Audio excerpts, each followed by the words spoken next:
time now to learn more about how to love your landscape this spring and summer here at the Rusty Shovel. Sean, Stefan, you're back with us now. Today we're going to be talking about how to take your landscape to the next level, starting with fire pits. This is something that everybody loves to go outside and sit around. Talk to me about the options you have in those considerations. Yeah, so what we were trying to do is provide some elements that draw people out to actually spend some time outdoors. And fires are just that classic timely piece. And so we've got something for basically every budget, whether that's just a basic fire pit or full-on fireplaces that people can get into their yard. You look like you have some very stylish options here. When it comes to the actual project itself, though, about how long should people expect for this to take them? Yeah, so installing a basic fire pit, depending on where you're putting it and site considerations, like you could do this in an afternoon type of thing. So it's really a fairly easy project to be able to add to your yard.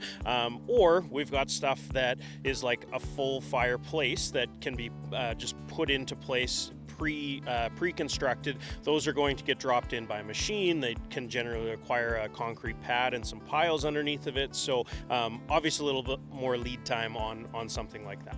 And fire is not the only option when it comes to really making your yard jump that extra level. Water is also one that not as many people consider. What do you have here for options? Yeah, so not just your typical concrete fountain that you're used to seeing at your grandma's house, but we've got all kinds of different options from whether that's a pondless fountain feature, a full-on ecosystem pond with goldfish and koi and plant material and that sort of thing, or we've even got a pondless waterfall, so you get the sights and sounds of the waterfall, but with a little bit less maintenance, having the water fall into an underground basin. So we've got tons of different options to be able to add the sights and sounds of water running in your yard.